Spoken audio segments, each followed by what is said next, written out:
Vamos entonces a continuar nuestro estudio a través de la carta del apóstol Pablo a los romanos. Continuamos en el capítulo 12 y los versículos que continúan. Romanos capítulo 12, los versículos del 9 al 13. Esta sección que vamos a ver el día de hoy se llama Amor Vivo. El amor que Dios quiere que nosotros tengamos hacia Él y hacia los demás dentro de la iglesia y hacia los demás fuera de la iglesia. Amado Señor, te damos gracias por darnos el privilegio de poder recibir tu palabra y ser así alimentados espiritualmente. Te rogamos que nos des sabiduría, que nos llenes de tu Espíritu Santo y que nos permitas comprender lo que tú quieres, que cale fuerte en nuestros corazones para que tú sigas transformando nuestras vidas, renovando nuestro entendimiento y conformándonos a tu voluntad. Te damos gracias, Señor, y esto te lo pedimos en el nombre de tu Hijo Jesús. Amén. Creo que la mayoría estamos familiarizados con las cartas del apóstol Pablo y cuando tocamos el tema en algunas oportunidades, en otro momento seguramente vamos a estudiar la carta de Pablo a los Corintios. Ahorita estamos estudiando la carta de Pablo a los Romanos. Pero en Primera de Corintios es donde se habla principalmente típicamente acerca de los dones del Espíritu Santo. En los capítulos 12, 13 y 14 de Primera de Corintios, ahí se habla exhaustivamente acerca de los dones del Espíritu Santo, por si alguien quiere darle una leída y quiere familiarizarse más o saber más del tema, o profundizar del tema.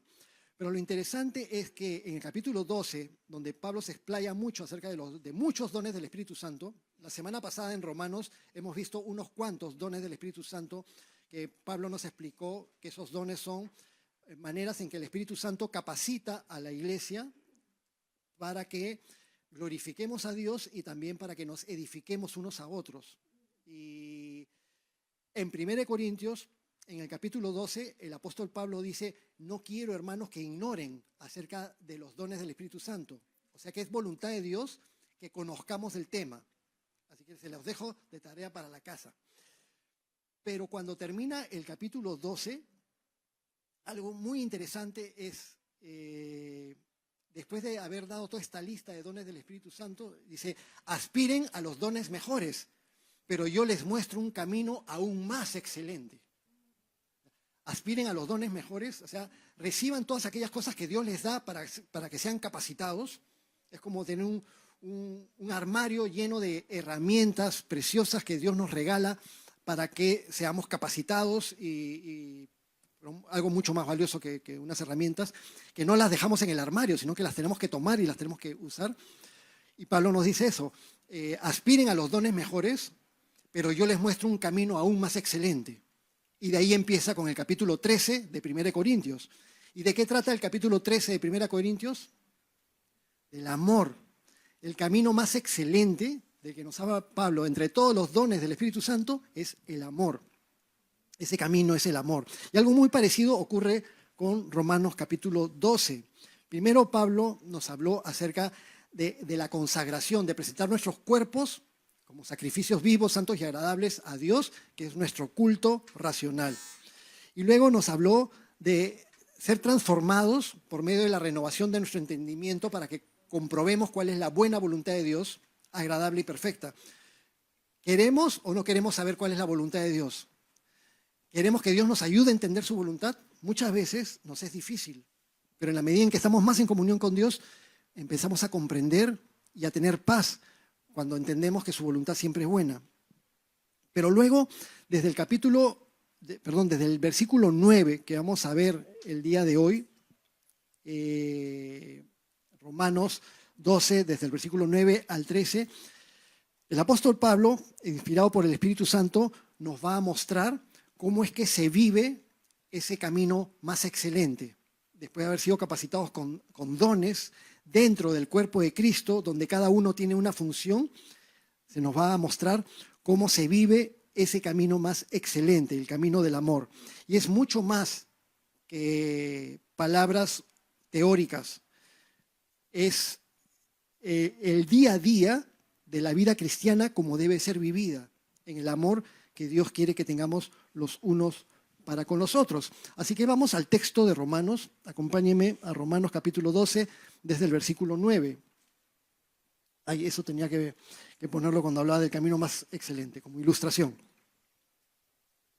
Vamos a Romanos 12:9 y empieza este versículo diciendo: el amor sea sin fingimiento, aborreced lo malo, seguid lo bueno.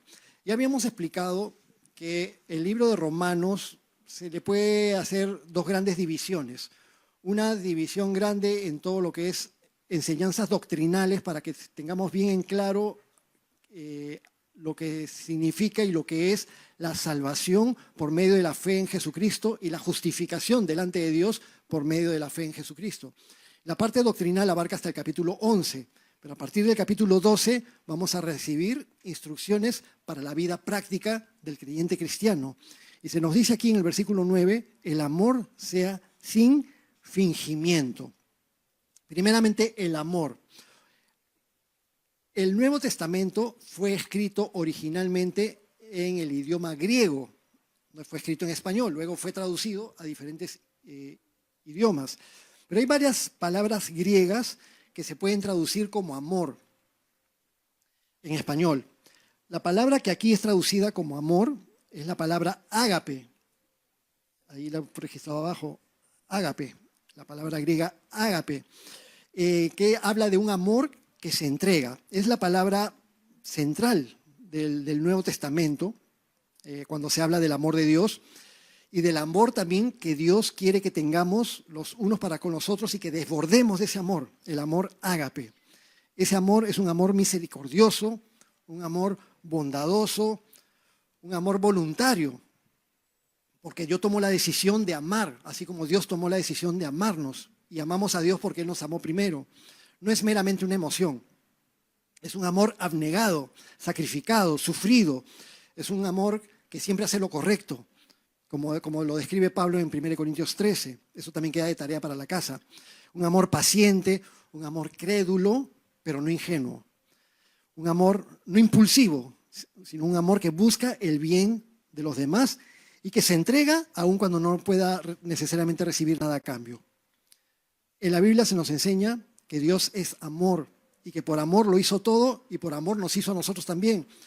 Y que por amor Dios envió a su Hijo Jesucristo a la cruz y que por amor, lo hemos recordado hace un momentito, es que Jesucristo entregó su cuerpo, se despojó a sí mismo y derramó su sangre por amor a nosotros. Es decir, la mayor demostración del amor de Dios es que su Hijo Jesucristo murió en la cruz por nosotros. Ay, yo no sé si Dios me ama o no me ama. ¿Cómo sé si Dios me ama? No tengo que esperar una voz del cielo que grite te amo. Porque en todo caso esa voz del cielo ya se dio cuando Jesucristo murió en la cruz del Calvario. Y de ese amor, del amor ágape, porque ahora vamos a ver otros tipos de amor también, del amor ágape debe depender todo en las relaciones de los seres humanos para con Dios, en lo que hacemos para con Dios y en lo que hacemos en relación hacia los demás. Este amor ágape debe ser la motivación y el motor de todo lo que hacemos también como iglesia. ¿Cuál es la motivación de funcionar como iglesia? Llenar una necesidad social, me gusta estar con otras personas, me gusta que me escuchen, me gusta tener amigos. No me acuerdo quién contaba la semana pasada que iban a determinada iglesia porque le decían que esa iglesia había muchas hermanitas y para que conozca una hermana para que se pueda casar. Bueno, no es esa la motivación de la iglesia, aunque en la vida práctica a veces lo decimos en tono de broma, pero la motivación de la iglesia es llenarnos del amor de Dios y derramar el amor de Dios, primeramente demostrado hacia Él como nuestro primer amor y luego el amor de los unos para con los otros. Esa es nuestra motivación de todo lo que hacemos. Y se nos dice, el amor sea sin fingimiento, amor sin fingimiento. Literalmente, la palabra griega, que se traduce como sin fingimiento, es la misma palabra que se usa para hipocresía. El amor sea sin hipocresía. Hipocresía. Es decir, un amor genuino, un amor sincero.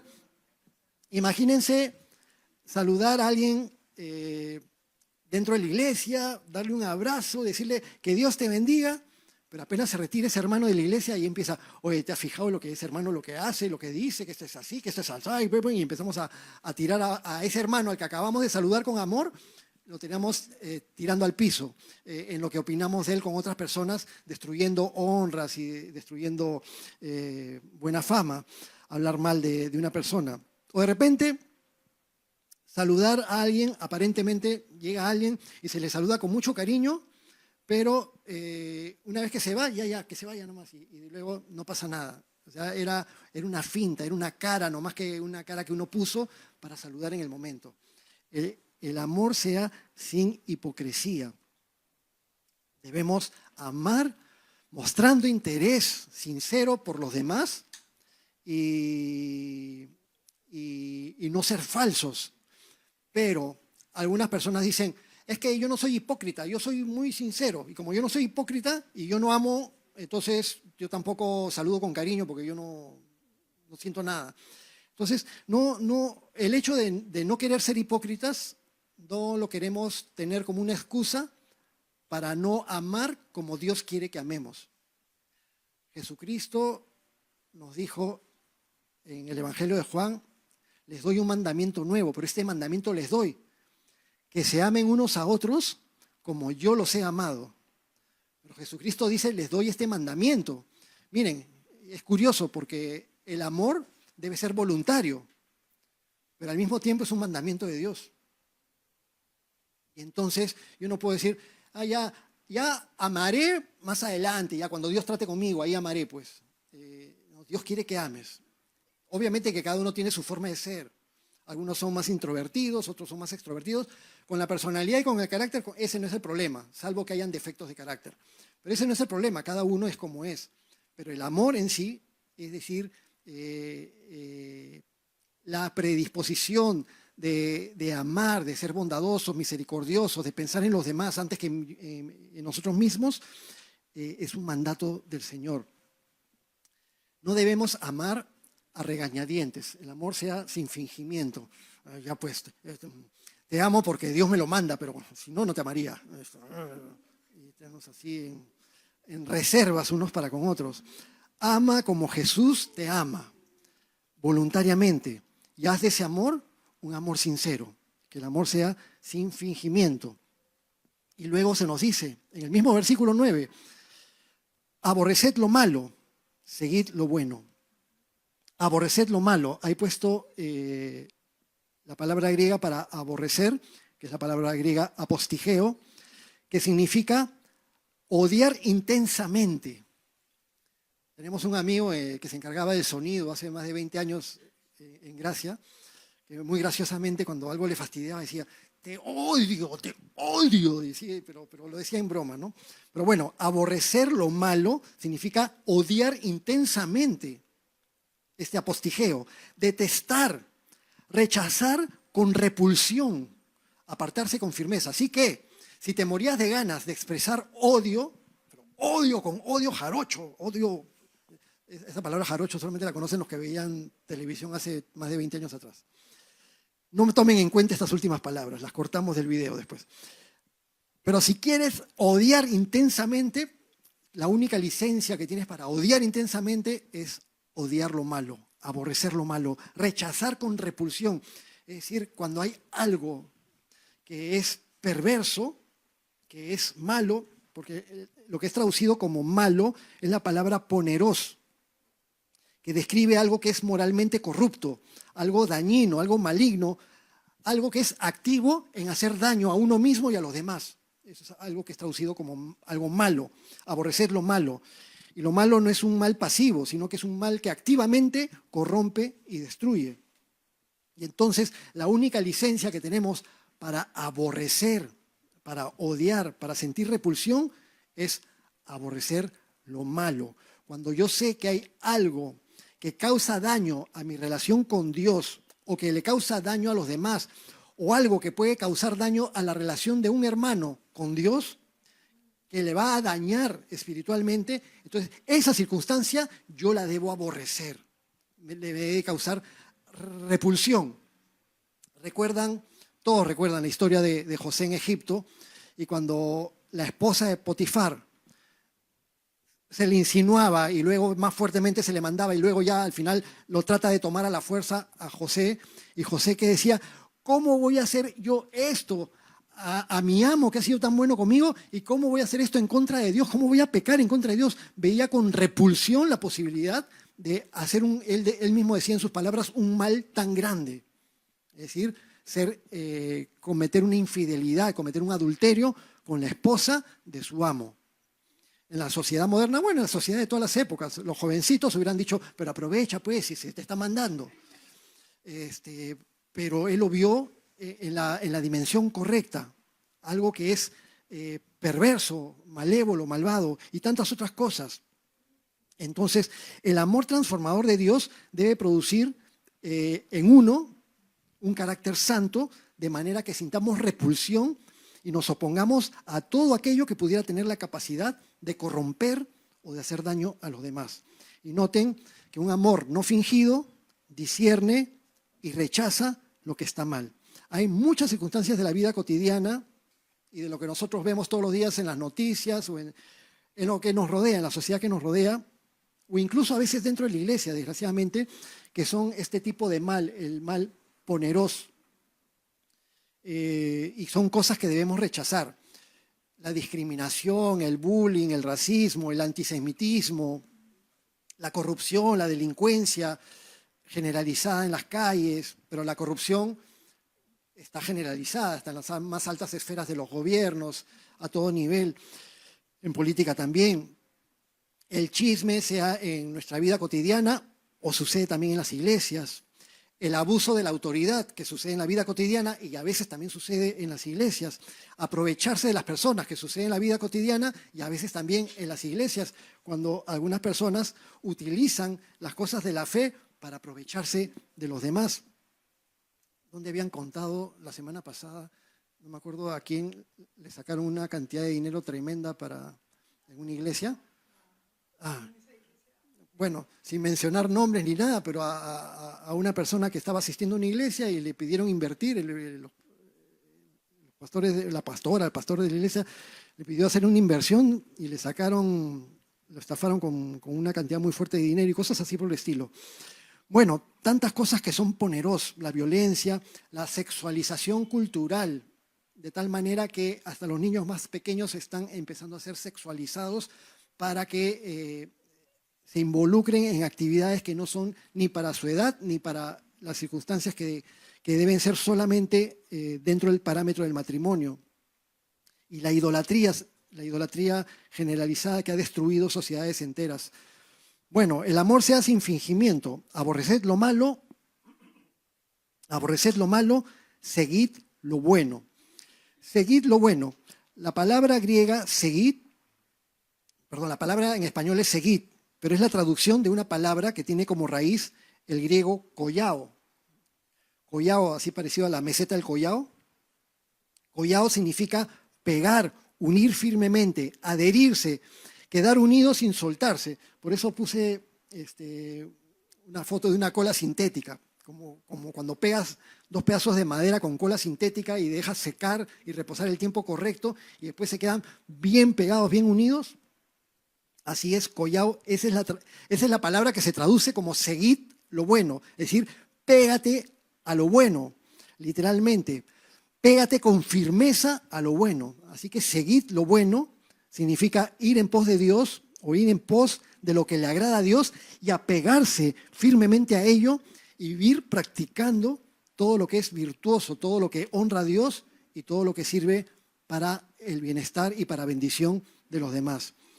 Y nosotros mismos, cada uno de nosotros de repente podría tener diferentes ideas acerca de qué cosas son cosas buenas, ágatos, cosas buenas que yo debo apegarme, seguir lo bueno. ¿Qué acciones concretas podría cada uno de nosotros llevar a cabo para seguir lo bueno en nuestra vida diaria? ¿Qué cosas buenas puedo hacer? Utilizar mi boca para edificar y bendecir a los demás, para orar por los demás, trabajar con integridad en mi vida cotidiana o estudiar con integridad, si estoy estudiando todavía, ayudar a los que lo necesitan, aunque no tenga muchos recursos, pero con lo poco que tenga, perdonar cuando no me provoca hacerlo o cuando realmente tengo razones para haberme resentido con circunstancias que me han endurecido, pero es la voluntad del Señor que perdone, mostrar paciencia con las personas débiles o con las personas inmaduras, así como muchos tienen paciencia para conmigo. Apoyar, orar, cargar con las debilidades del cuerpo. Cuando nos juntamos los días jueves de manera virtual a las 7 de la noche para orar unos por otros, estamos siguiendo lo bueno también, porque estamos tomando un tiempo para dejar de lado de repente nuestros propios intereses. De repente es ahora, me provocaba irme a tomar un lunch a otro lado, pero tomo un tiempo para orar por otras personas, para pedirle a Dios por otras personas. Y no saben qué tan bendecido soy cuando le pido a Dios por otras personas, porque otras personas terminan orando por mí también, y todos nos bendecimos unos a otros. No es que sea obligatorio, porque yo también en el transcurso de la semana, en mi devocional diario, puedo estar orando por los demás. Pero el hecho de orar unos por otros también es una forma de seguir lo bueno. Al decir, aborreced lo malo, seguid lo bueno, Pablo está uniendo dos acciones inseparables. Aborrecer aquello que destruye y adherirse a aquello que edifica. Así que el amor auténtico, ese amor que Dios quiere que tengamos, se aleja del mal y se aferra al bien. Y continuando con la idea de que compartamos el amor de Dios de manera genuina, real, viva, aborreciendo lo malo y siguiendo lo bueno, ahora Pablo nos dice en el versículo 10, y permítame un ratito.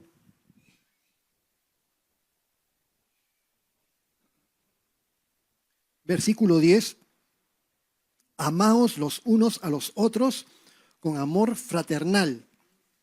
En cuanto a honra, prefiriéndoos los unos a los otros.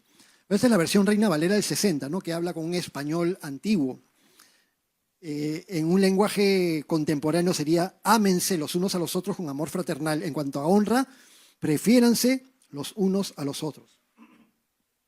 Y Pablo utiliza varios términos griegos diferentes que en el español se traducen como amor, porque dice, ámense los unos a los otros con amor fraternal. Esas dos palabras son diferentes a la palabra que hemos visto anteriormente. Cuando en el versículo 9 vimos que el amor sea sin fingimiento, era la palabra ágape. Y en cambio ahora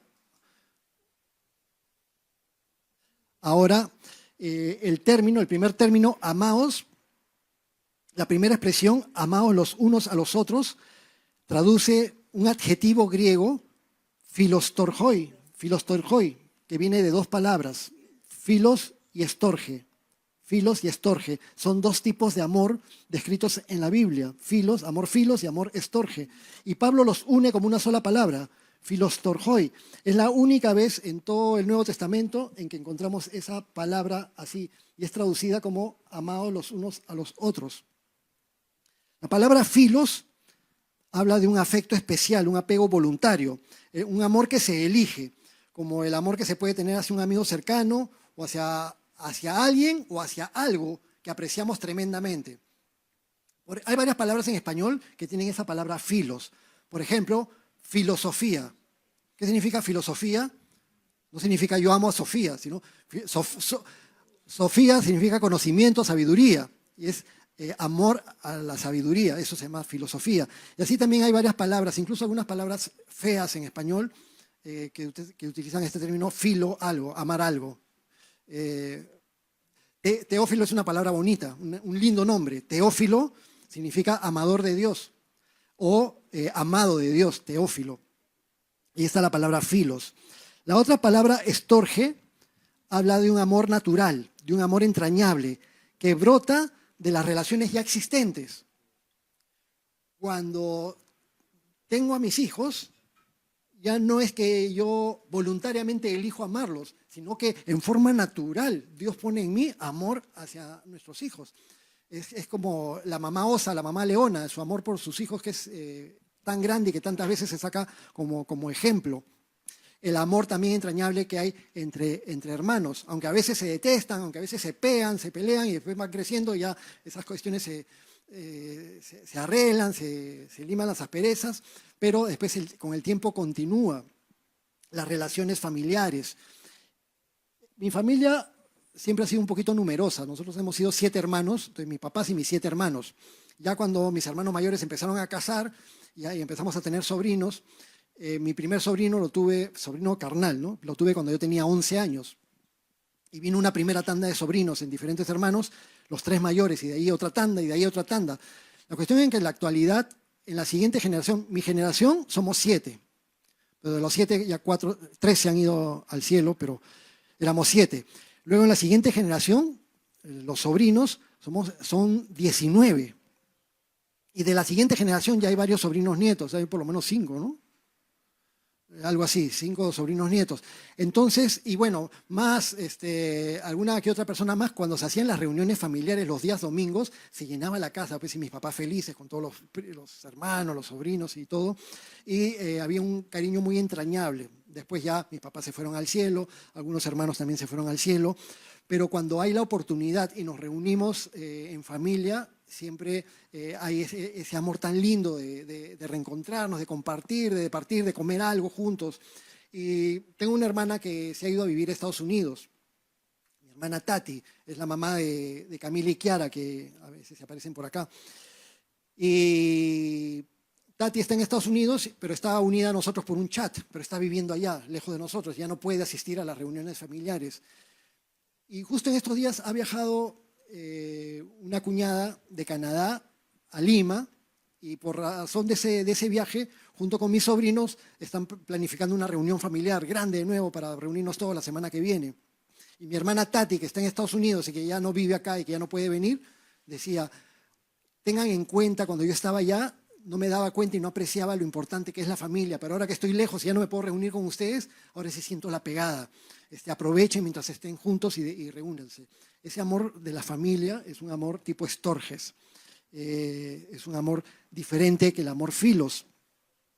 Pero luego Pablo añade, utiliza esta palabra, filostorjoi al principio, que se traduce como ámense los unos a los otros, es decir, ámense pero de una manera entrañable. Y luego, dentro de la misma frase dice, ámense los unos a los otros con amor fraternal. Y la palabra amor fraternal es la palabra griega Filadelfia. Filadelfia. Y Filadelfia, dentro suyo, también tiene la raíz de filos, pero es el amor fraternal. Y con tantas palabras diferentes para hablar de amor. Literalmente, amor entre hermanos, Filadelfia. Y lo que Pablo está diciendo prácticamente en este versículo es algo así como, sean afectuosos entrañablemente unos con otros, como familia, ámense como hermanos.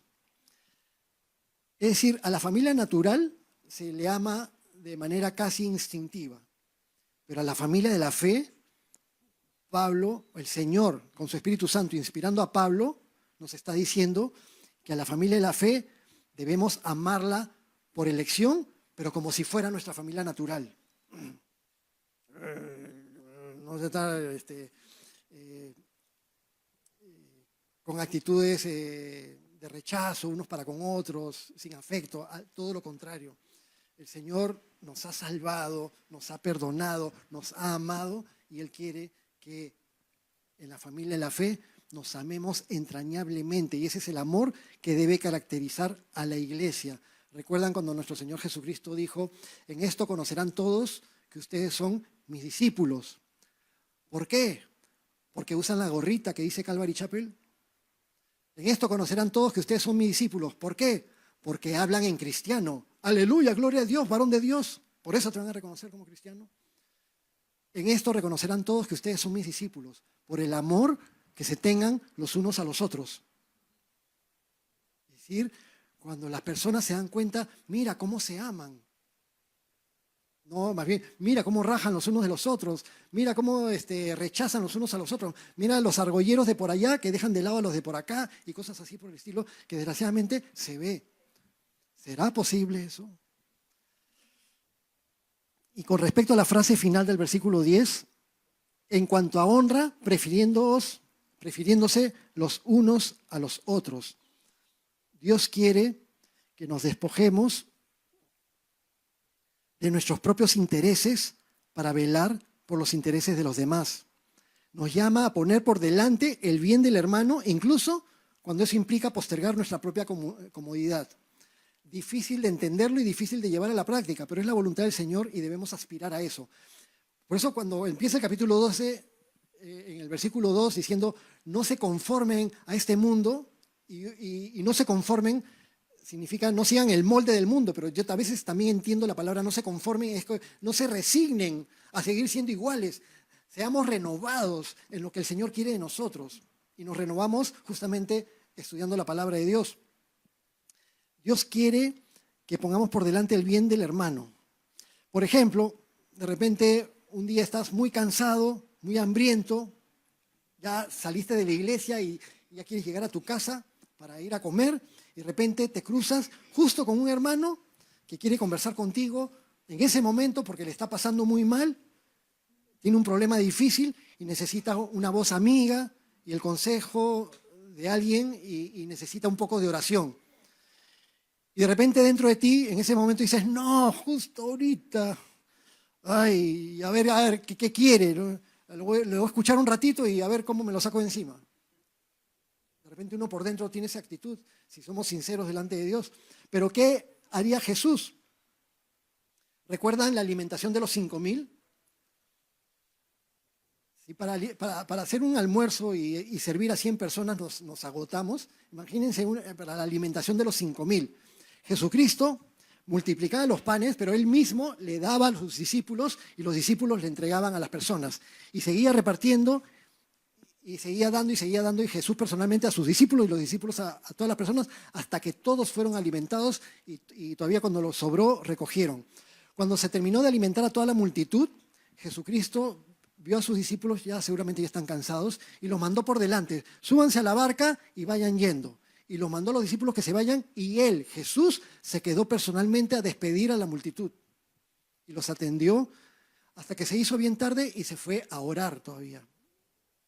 Y después de orar fue que descendió y le dio el alcance a sus discípulos caminando sobre el agua, que ya es otro evento narrado en los evangelios. Pero Jesucristo no se cansaba. Hay veces que dice, hasta las zorras tienen guaridas y el Hijo del Hombre no tiene dónde apoyar la cabeza. Sí se sentía cansado, pero ponía por encima el interés de los demás antes que los suyos propios. El amor verdadero puesto en acción también se muestra en la manera en que hacemos las cosas. En el versículo 11 dice, en lo que requiere diligencia, no perezosos, fervientes en espíritu, sirviendo al Señor. Así que Pablo nos recuerda que el creyente, cada uno de nosotros, como representantes de Cristo, y tomemos nota y tomemos cuenta y tomemos conciencia de esa responsabilidad. No nos podemos quitar esa responsabilidad. No es que salgo de la iglesia y me quito mi photocheck de cristiano, lo guardo y ahora ya dejo de ser cristiano. Las 24 horas del día tengo el Espíritu Santo de Dios en mi corazón. Y como representante de Cristo, estamos llamados a vivir con responsabilidad y con esmero en todo lo que hagamos, dependiendo del rol que nos toque a cada uno en nuestras diferentes etapas de la vida. Como hijos, siendo diligentes en las diferentes responsabilidades que podamos tener, en las responsabilidades, ¿para qué los digo? Si tengo los hijos más responsables del mundo, y en los estudios y en las cosas que les corresponden como a hijos. Los padres y las madres también tienen responsabilidades en las cuales tienen que ser diligentes, proveyendo con el cuidado, con la formación, con el acompañamiento espiritual y emocional. Y mientras corresponda, también por el lado económico. Cada uno de nosotros también puede haber experimentado o experimenta el hecho de ser trabajadores en alguna empresa y trabajar para alguien. Y ahí nos debemos desempeñar con integridad, sin negligencia ni ociosidad. Ya les había contado, pero hace muchos años en una empresa yo trabajaba y éramos pocos los que trabajábamos en la parte operativa, éramos solamente 3, y los 3 dueños que hacían todas las transacciones muy fuertes de dinero, y nosotros nos encargábamos de la parte operativa. Pero los dueños se retiraban a las 4 de la tarde y nos dejaban a nosotros para que terminemos de hacer la parte operativa. Pero de repente a las 4:30 de la tarde entraba una llamada telefónica, contestaba mi compañero y yo era un cliente que decía, un favor, necesito hacer esta operación. Y mi compañero decía, no, ya terminamos las operaciones, gracias, pum, y le colgaba. Y dice, güey, ¿por qué haces eso? No seas tonto, ¿para qué te vas a esforzar? ¿Para qué vas a chambear más? Ya se fueron. Y yo me sentí impotente porque cuando me llamaban y yo contestaba, decía un ratito, y llamaba a los dueños, quieren una transacción más, ya vamos, fírmame el cheque, y iba en moto a que firmen el cheque y podíamos hacer algo más. Pero cuando no están los dueños, entonces me comporto de manera diferente. Debemos ser diligentes y trabajar con integridad en todo lo que hagamos. Con mayor razón, si somos creyentes cristianos, en todo lo que hagamos, en nuestras actividades, cuando salimos a comprar al mercado, en nuestro trato con las personas. Una casera en el mercado, una vendedora en el mercado, de repente me trata mal, ¿y cómo le respondo? La paro de cabeza. En el amor de Cristo. Siempre recuerden, en el amor de Cristo y con diligencia en todo lo que hago. No perezosos, fervientes en espíritu, sirviendo al Señor. La Escritura nos enseña que todo lo que hagamos debemos hacerlo como para el Señor. Por eso, cuando cumplimos bien nuestras responsabilidades diarias, no solamente estamos haciendo lo correcto como corresponde, sino que además estamos honrando a Dios. Y yo creo que todos queremos honrar a Dios en todo lo que hacemos. Cuando llegamos a esa comprensión de honrar a Dios en todo lo que hagamos, ocurre algo importante. El servicio al Señor ya deja de ser una carga y se convierte para nosotros en un privilegio. Y por eso Pablo añade, fervientes en espíritu, sirviendo al Señor. Así que no se trata de un entusiasmo pasajero, como hace muchos años atrás habíamos hecho una actividad en un parque, una actividad evangelística en un parque, y se acercó un jovencito que por primera vez lo veíamos. ¡Ay, me ha encantado lo que han hecho! ¡Ay, qué bueno! Y quiero ir a su iglesia y quiero servir en la música, porque yo soy músico y quiero tocar la guitarra y la batería y yo voy a participar en la alabanza, yo me voy a encargar de la alabanza. Digo, qué bueno, pero primero ven a la iglesia, ¿no? Antes que nada, y ven y vamos a conocernos. No, porque yo voy a ir, yo quiero servir, porque la intención es para servir. Un entusiasmo de la patada, ya excelente, qué bueno, nos vemos el domingo. Pero por supuesto el domingo no fue ni ese domingo ni ningún otro. Entonces hay personas que se emocionan, revientan de emoción, pero se desinflan rápido, después no pasa nada. Pablo nos dice fervientes en espíritu sirviendo al Señor. No es un entusiasmo pasajero, sino un ardor interior constante que nos impulsa a servir con gozo, con entrega y perseverancia. El creyente no sirve por rutina ni por obligación, sino porque llegamos a la comprensión de que aún las cosas más sencillas, como contestar el timbre y apretar el botón para que alguien entre, cualquier cosa que el Señor nos permita hacer para Él es un privilegio grande. Ahora bien, el servicio al Señor no siempre se da en las mejores circunstancias, porque cada uno de nosotros tiene su propia historia. Cada uno de nosotros puede haber experimentado circunstancias dolorosas o difíciles, o incluso de repente haber venido el día de hoy en medio de circunstancias muy difíciles. Muchas veces en medio de las dificultades, en medio del cansancio o de la aflicción. Y es allí justamente cuando más necesitamos ser sostenidos por la palabra de Dios. Y Pablo continúa diciendo, gozosos en la esperanza, sufridos en la tribulación, constantes en la oración. Gozosos en la esperanza, así que aún en medio de las situaciones más difíciles, poner nuestros ojos en las promesas del Señor y en la certeza de una eternidad con Él frente a este tiempo pasajero. Tengo presente, nos dijo Pablo cuando vimos el capítulo 8, que las aflicciones de este tiempo no son nada comparados con la gloria que en nosotros ha de manifestarse. La certeza de la eternidad con nuestro Señor debe producir un gozo profundo y firme, gozosos en esa esperanza. Sufridos en la tribulación. La prueba puede ser dura. Todos hemos experimentado o vamos a experimentar pruebas duras. No hay nadie que pueda decir, yo nunca he pasado por ninguna prueba. Al revés, nos encantaría no haber pasado por pruebas o no pasarlas. A veces sentimos que las pruebas por las que nosotros pasamos son las peores. Pero Dios nos ama, Dios nos sostiene y Dios sabe lo que permite en la vida de cada uno de nosotros hasta donde resisten nuestras fuerzas y Él nos sostiene, porque nos prepara para algo mucho mayor. Sufridos en la tribulación, la prueba puede ser dura, pero no sufrimos solos, porque Dios ve, oye y se compadece. Con mayor razón, en todas las circunstancias que pudieran ser difíciles, necesitamos ser constantes en la oración. Constantes en la oración. La oración no es solamente una práctica espiritual más. La oración no es una recitación. No son palabras mágicas, un conjuro. La oración es una conversación real con un Dios real, lo cual indica que hay una verdadera comunión con nuestro Creador. Como tengo comunión con Él, Él me conoce y yo le conozco, Él me habla a través de su palabra y yo le hablo a través de la oración.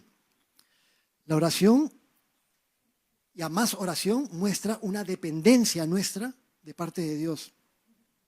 Aparentemente, cuando todo está bien en la vida y todo camina bien y lleno mi tiempo de muchas cosas, me siento como autosuficiente y dejo de lado muchas veces a Dios. Y cuando llegan las circunstancias difíciles, ahí es cuando uno clama, Dios mío, Dios mío, Dios mío. Pero bueno, a veces esa circunstancia difícil fue para nuestro bien porque nos convertimos en personas más dependientes de Dios. La oración muestra nuestra dependencia de Dios y ahí es que reconocemos delante de Él que nuestras fuerzas no son suficientes y que lo necesitamos. A mayor comunión con Dios, mayor dependencia de Él. Y a mayor dependencia de Dios, mayor fortaleza espiritual. De los que estamos aquí presentes, ¿algunos quieren tener más fortaleza espiritual? Qué bueno que no, todos. Queremos tener más fuerza espiritual, queremos ser más dependientes de Dios, queremos tener vidas de oración. Así que la oración no es algo opcional, sino es como el medio indispensable para perseverar con gozo en la esperanza y con paciencia en la tribulación. La oración constante nunca nos lleva a, aunque la comunión es personal con el Señor, pero sin embargo la oración no nos lleva a encerrarnos en nosotros mismos, sino a desarrollar una sensibilidad que viene de parte de Dios. Y cuando vivimos en comunión con Él, aprendemos también a mirar hacia los demás como Dios ve a los demás. Si Dios ama a los demás, Dios quiere que los vea también con amor. Y eso inevitablemente se traduce en acciones concretas de amor, no en mera teoría. Debemos amar, debemos ayudar al prójimo, sino en acciones reales y concretas donde se muestre el amor de Dios. Y por eso Pablo continúa diciendo, y con ese versículo vamos a terminar el día de hoy, compartiendo para las necesidades de los santos, practicando la hospitalidad. En el mundo, las necesidades siempre van a ser o van a parecer infinitas. La pobreza, el hambre, no se va a solucionar por medio de los gobiernos mundiales tal como los tenemos y las sociedades mundiales tal como los tenemos.